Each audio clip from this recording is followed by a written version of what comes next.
오늘은 4월 13일 화요일 새벽입니다. 새벽마다 하나님 말씀으로 기도함으로 새 날을 맞이하고 준비하는 여러분 모두를 주님의 이름으로 환영합니다.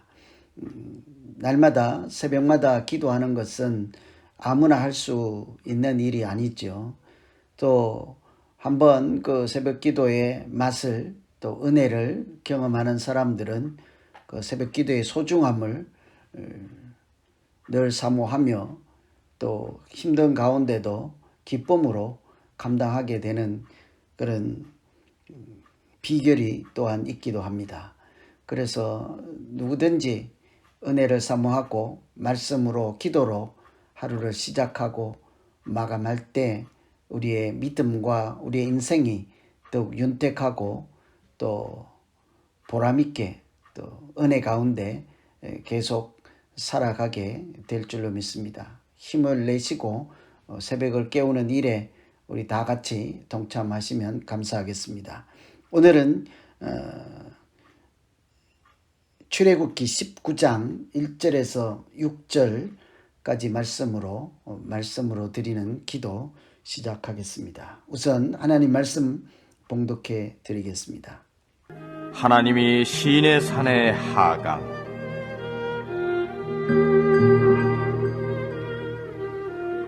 이스라엘 자손이 애굽 땅에서 나올 때부터 제3월 곧 그때에 그들이 시내 광야에 이르니라. 그들이 르비딤을 떠나 시내 광야에 이르러 그 광야에 장막을 치되 산 앞에 장막을 치니라.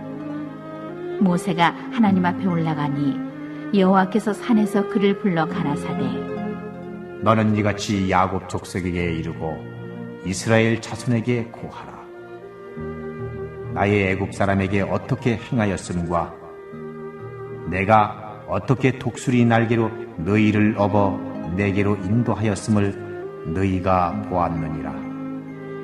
세계가 다 내게 속하였나니 너희가 내 말을 잘 듣고 내 언약을 지키면 너희는 열국 중에서 내 소유가 되겠고 너희가 내게 대하여 제사장 나라가 되며 거룩한 백성이 되리라. 너는 이 말을 이스라엘 자손에게 고할지니라. 오늘 이 말씀은 애굽에서 나온 이스라엘 백성들이 드디어 시내산에 도착했다는 말씀으로 시작하죠. 시내산은 이스라엘 백성이 새롭게 새 출발하는 장소이기도 합니다. 새롭게 거듭나는 곳이기도 하죠. 아주 특별한 곳입니다. 애굽에서 바로의 종 나그네로 살던 사람들이 이제 하나님의 사람으로 공식적으로 새롭게 출범하는 곳이라 할 수 있겠죠. 그래서 앞으로 오늘 1절 말씀처럼 시내산에 도착한 이 이스라엘 백성들이 대략 1년 정도 이곳에 머물면서 하나님을 만나고 또 준비를 해서 새롭게 출발하게 될 텐데요. 그때까지 한 장소에 머무르게 됐죠. 그것이 시내산이기도 합니다. 그래서 오늘은 이 말씀 시내산에 도착했을 때 하나님께서 무슨 말씀을 하시는지 또 하나님과 이스라엘 백성들이 어떤 관계에 있는지 같이 한번 말씀으로 살펴보고 기도하도록 하겠습니다. 오늘 말씀으로 가장 먼저 우리가 생각해 볼 수 있는 것은 사람을 사랑하는 하나님, 하나님께서 사람을 사랑하신다 하는 느낌을 가장 먼저 우리가 말씀 통해서 볼 수가 있죠. 19장 4절에 보시면 이렇게 말씀합니다. 내가 애굽 사람에게 어떻게 행하였음과 내가 어떻게 독수리 날개로 너희를 업어 내게로 인도하였음을 너희가 보았느니라. 하나님은 그저 단순히 인도해냈다고 하지 않고 독수리 날개로 업어내었다. 업어서 내가 너희를 여기까지 데리고 왔다 하는 이야기 있잖아요. 마치 우리가 자녀들을 키우다가 아이들이 자기 스스로 자란 사람인 줄로 착각하고 부모님들께 이렇게 알고 있으면서 그럴 수도 있겠지만 스스로 나는 자란 사람이다 하는 그런 말을 할 때 흔히들 뭐라고 합니까? 어릴 때 너도 내가 밥을 먹여서 키웠고 침을 흘리면 닦아서 키웠고 또 걷지 못할 때는 업어서 키워서 지금 이렇게 다 큰 청년이 되고 어른이 되었다라고 그렇게 말씀들을 하시지 않습니까? 오늘 말씀처럼 내가 너를 걷지도 못하는 인간을 업어서 먹여서 그렇게 애지중지 사람 되게 했다 이런 얘기들을 하잖아요. 오늘 하나님께서 이스라엘 백성들을 볼 때 마치 그런 애정 어린 그런 마음으로 그들에게 이스라엘 백성들이 누구인지를 말씀해 주고 있습니다. 내가 너희를 업어서 키웠다. 내가 너희를 업어서 여기까지 인도해 왔다 하는 거예요.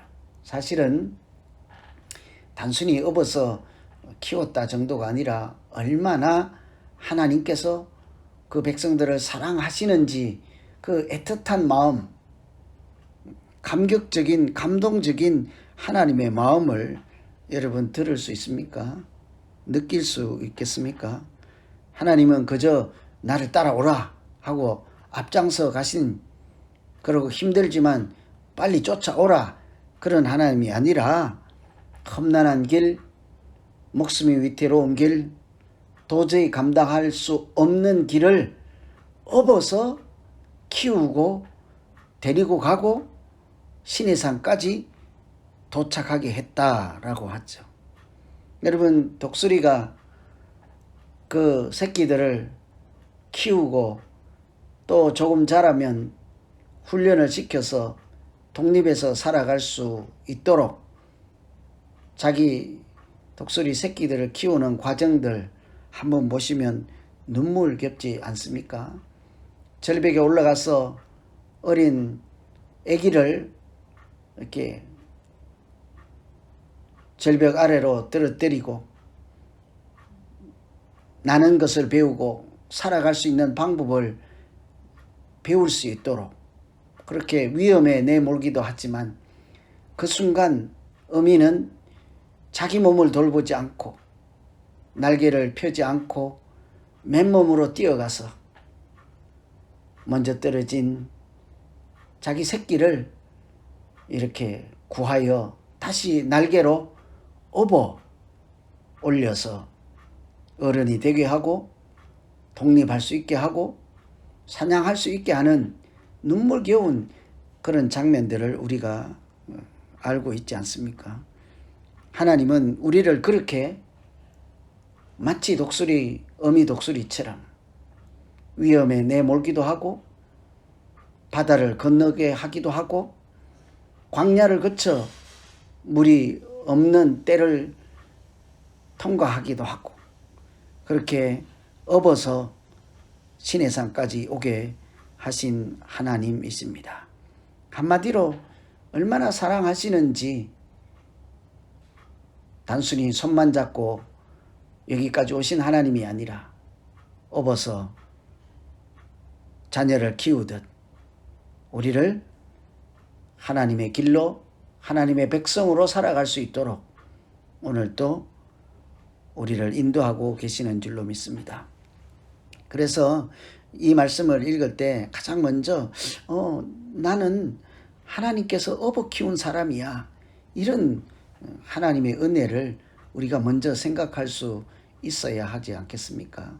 마치 어린아이들이 자기 스스로 큰 줄 알고 엄마가 또는 아빠가 뭐 해준 것이 무엇이 있습니까?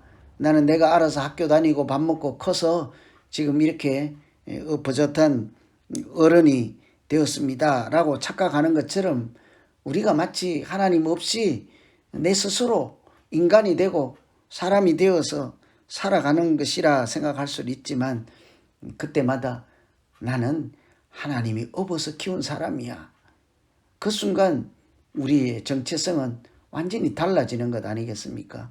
하나님께서 목자 되어주시고 인도자 되어주시고 보호자 되어주심으로 오늘 또 하나님의 자녀로 살아가는 우리 모두 되기를 간절히 소망합니다. 두 번째, 오늘 본문을 통해서 만날 수 있는 하나님은 우리를 위해서 계획을 다 가지고 계신 하나님이십니다.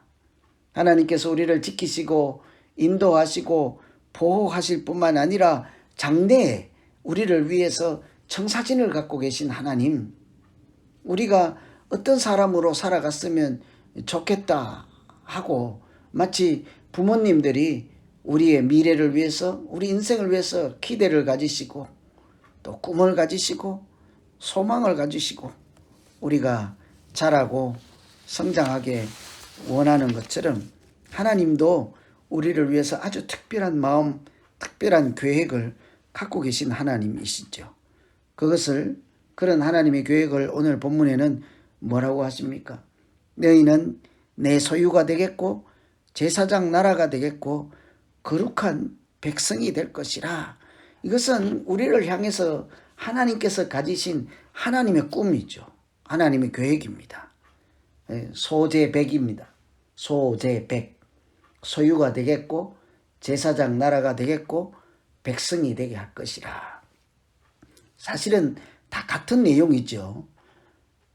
하나님의 소유도 이스라엘 백성을 일컫는 표현이요. 제사장 나라가 되게 할 것이라. 그 제사장 나라도 하나님의 백성들에 대한 명칭이요.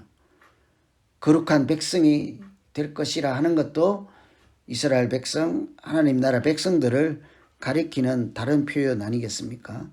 하나님은 우리를 그저 행복하게 잘 살게 그런 차원 정도만 아니고 아주 특별한 신분, 특별한 하나님의 계획을 가지고 그 뜻에 따라 살기를 바라시는 꿈을 하나님께서는 갖고 계시죠.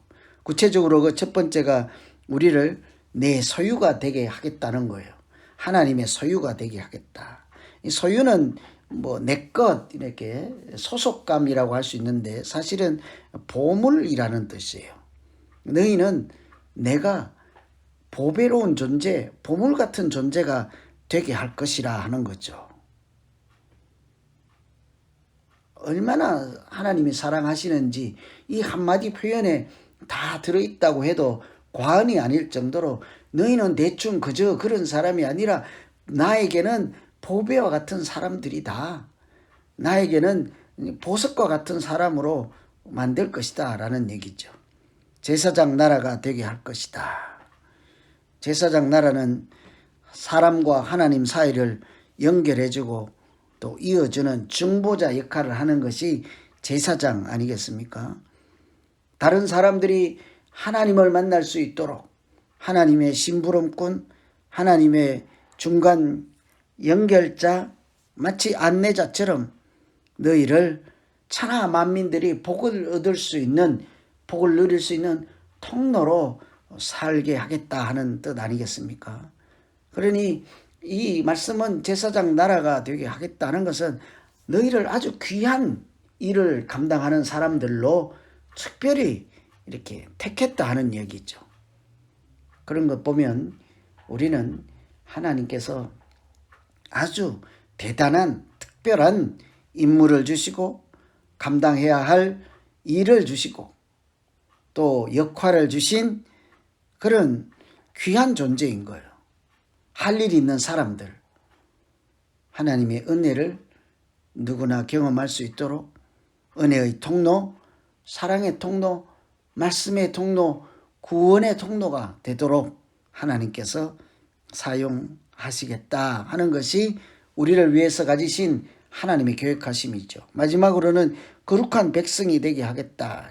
거룩, 알 듯 말 듯, 그렇죠. 거룩. 그래서 항상 거룩하면 이게 잘 개념이 안 서니까 구별된 이렇게 항상 연결해서 이해하면 좋겠습니다. 거룩한 사람이다. 구별된 사람이다. 구별이라고 하는 것은 어떤 특별한 목적을 위해서 이렇게 한쪽으로 빼놓는 거죠. 다른 것과 이렇게 구분해 놓는다라고 이해할 수 있겠습니다. 너희들은 하나님께서 세상 사람, 하나님께 속하지 않은 하나님을 모르는 사람들과 달리 구별하여서 특별한 목적을 위해서 살아가는 사람들로 하나님께서 만들겠다는 거죠. 인도하시겠다 하는 거죠. 그러니 늘 우리가 생각하는 것은 우리가 세상 사람들과 같지 않고 하나님 없는 사람처럼 살지 않고 하나님께서 특별한 계획하심과 인도하심과 보호하심 뿐만 아니라 우리를 위해서 소망과 꿈을 갖고 계신다 하는 것을 기억할 때 우리가 이 땅에서 어떻게 살아가야 할 존재인가를 금방 쉽게 짐작할 수 있게 될 것입니다. 그래서 오늘 두 번째 우리가 기도할 것은 하나님께서 나를 보배로운 존재로 만드시고 특별한 일을 감당할 제사장 나라가 되게 하시고 또 여느 세상 사람들 같지 않게 구별하여서 하나님의 사랑을 누리고 또 아주 특별하게 살아가는 사람으로 만들어 주시겠다. 그렇게 말씀하신 하나님의 뜻을 마음에 품고 살아가는 사람 되게 하여 주십시오.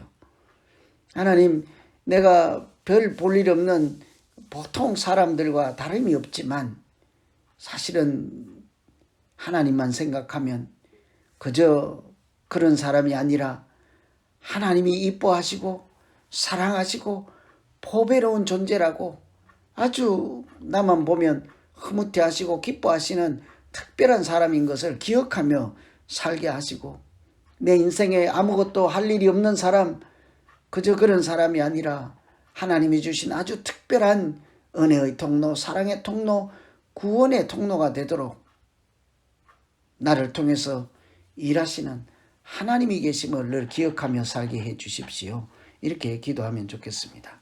오늘은 시내산에 도착한 하나님의 백성들을 향하여서 하나님 스스로 어떤 분인지를 소개하고 또 그 거룩한 백성, 하나님의 백성들이 어떤 사람인지 또 하나님은 그들을 위해서 앞으로 어떤 계획을 가지고 있는지를 살펴보았습니다. 각자 10년 가운데 들려진 하나님 말씀 붙잡고 이제 오늘 같이 한번 기도하겠습니다.